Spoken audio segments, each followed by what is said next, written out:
अभी आप देख रहे हैं बीबीसी आप तक व बीएनपी न्यूज़। मोनिका कुमारी से सुने समाचार। सरकार के पदाधिकारी पुराने व्यवस्था की चल रही जो बिहार के अंदर गंभीर सवाल उत्पन्न कर रही। कॉमरेड अजय कुमार। भारत की कम्युनिस्ट पार्टी मार्क्सवादी विधायक दल के नेता सचेतक कॉमरेड अजय कुमार ने मधुबनी के अतिथि भवन में प्रेस कॉन्फ्रेंस में कहा कि आज बिहार के अंदर सरकार महागठबंधन की है, पर सरकार के पदाधिकारी पुराने व्यवस्था के साथ चल रही है जो बिहार के अंदर गंभीर सवाल उत्पन्न की है, जिसका जीता जागता उदाहरण पिछले दिनों मधुबनी के अंदर भूख हड़ताल में देखने को मिला।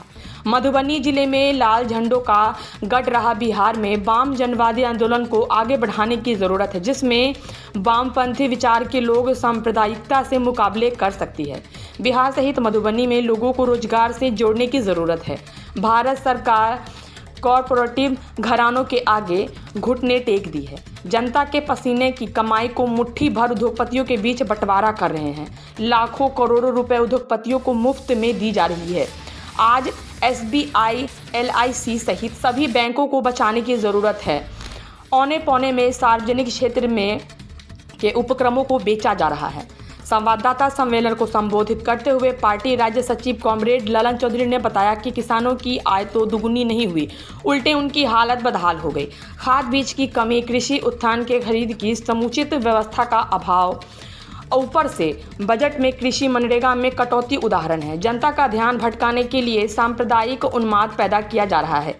21 जनवरी 23 को 12 बजे दिन से नगर परिषद विवाह भवन मधुबनी में सांप्रदायिकता विरोधी कन्वेंशन होगा, जिसे पार्टी केंद्रीय कमेटी सदस्य, जन नेता व विधायक जम्मू कश्मीर को यूसुफ तारिगमी संबोधित करेंगे। संवाददाता सम्मेलन में पार्टी राज्य सचिव मंडल सदस्य का रामपरी, जिला मंत्री का मनोज कुमार, प्रेमकांत दास, गणपति झा, बाबूलाल महतो, रामजी यादव, दिलीप झा, कुमार राणा, प्रताप सिंह, बिंदु यादव, प्रभात कुमार मन्नू, सरोज प्रसाद भी शामिल थे। बिहार झारखंड संपादक विनोद पांडे के साथ मधुबनी से किशोर कुमार की रिपोर्ट।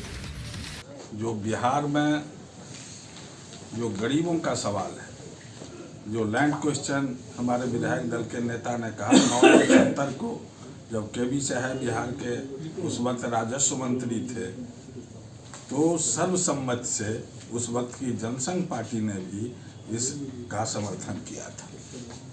और 50 वर्ष बीत गए BT एक्ट का, उसके जो गरीब पक्षी कानून हैं आज तक वो लागू नहीं हुए, जो क्लास गरीब लोग हैं उनकी, और उसमें बड़ा संकट है। आप देख रहे हैं जो फिर जब कार्रवाई होती है तब निगेटिव प्रचार होता है।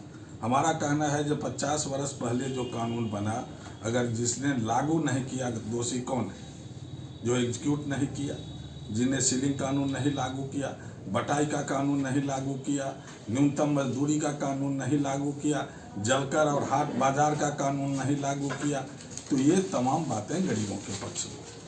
तो ये है एक मामला। जो दूसरा मामला है, सरकार तो बदल गई है लेकिन मशीनरी वही, इसलिए जो भ्रष्टाचार, जो करप्शन है नीचे स्तर पर, वो बरकरार है। इसलिए हम लोगों ने तय किया कि संघर्ष से समाधान की ओर बढ़ेंगे, और इसीलिए एक बड़ी कार्रवाई कम्युनिस्ट पार्टी मार्क्सवादी बिहार में करने जा रही है। वो हम 22 से 28 तारीख तक समूचा राज्य में जन संघर्षों को तेज करेंगे, और साइड बाय साइड सांप्रदायिकता के खिलाफ हमारा कैंपेन शुरू होगा। ये दोनों बड़ी कार्रवाई इस महीने के अंत तक हम करेंगे। और अंतिम बात हम यह कहना चाहते हैं, जो आज बिहार की सरकार का जब गठन 9 अगस्त को हुआ, तो बिहार ने एक बड़ा राजनीतिक फैसला लिया। भारतीय जनता पार्टी को बिहार की धरती से हटाना, उसके सत्ता से हटाना कोई छोटा निर्णय नहीं था, और left party plus secular force का एक संयुक्त रूप से निर्णय हुआ, और नीतीश कुमार पुनः इसके नेता बने और वो बिहार के मुख्यमंत्री हुए, डिप्टी चीफ मिनिस्टर बनाए गए। हम आपसे कहना चाहते हैं प्रेस के माध्यम से, जो पहला जो बयान आया महागठबंधन की सरकार का, वो था कि सांप्रदायिक शक्तियों से देशव्यापी लड़ाई को खड़ा करेंगे, और वो देशव्यापी कार्रवाई की शुरुआत हो चुकी है। लोग संघर्ष में हैं और 24 के चुनाव में उसके खिलाफ एक बड़ा व्यापक मोर्चा खड़ा करके भारतीय जनता पार्टी को दिल्ली की सल्तनत से हटाने का निर्णय वामपंथी पार्टी ने और CPIM ने अभी सेंट्रल कमेटी में लिया है। ये और उस ओर देश को ले जाने की कोशिश भाजपा कर रही है। ये सबसे बड़ा सवाल है, क्योंकि देश के अंदर मुद्दे हैं और हम किसी नए मुद्दे की बात मैं नहीं करता हूं, बल्कि 14 में जिन मुद्दों को लेकर के मोदी जी आए थे राज सत्ता में,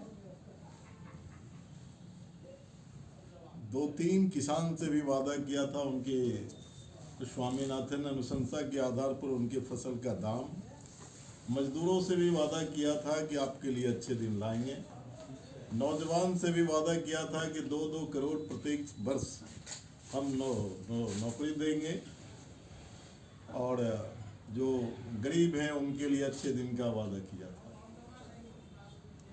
कोई काम नहीं किया। जब नहीं किया तब फिर उनके पास क्या था?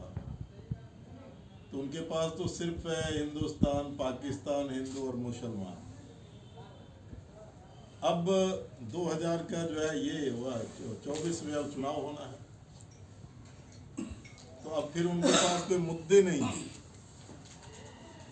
तो आप देख रहे हैं कि वोटों का ध्रुवीकरण करने के लिए अब उन्होंने सिर्फ एक ऐलान कर रहे हैं कि 24 में एकदम हम हर हाल में जो है अयोध्या का मंदिर हम बना देंगे। देश की जनता के सामने में है कि आप सांप्रदायिकता का तो जो ध्रुवीकरण कर रहे हैं उससे न सिर्फ बहुत खराब देश के संविधान के टूटने का सवाल है, बल्कि आज आपको पता होना चाहिए कि एक तरीके से संविधान को दरकिनार करके वो काम कर रहे हैं। अभी आपको पता जान रहे हैं कि 3 कृषि कानून लाया था और उन्होंने फिर वापस लिया। ना लाने में पार्लियामेंट के अंदर कोई बहस किया, ना उसको वापस लेने में बहस किया, और जो वादे PMO कार्यालय ने जो रिटेन किसान संगठनों से किया था, आज तक उसको लागू नहीं किया। ये मतलब देश के संविधान में है कि आप कोई एक्ट ला सकते हैं, किसी कानून को आप बदल सकते हैं, उसमें संशोधन कर सकते हैं, लेकिन उस पर बहस होनी चाहिए। ये संविधान में है। बिना कोई बहस किए हुए उन्होंने लाया था और वापस भी लिया, और जो लिखित वादा किया उसको लागू नहीं करते। ये एक बड़ा सवाल है, उसके बारे में SKM ने अभी निर्णय लिया है। फिर ललन जी आपको बताएंगे, देश के किसान संगठन सबसे बड़ा संगठन जो है वो उन मुद्दों को लेकर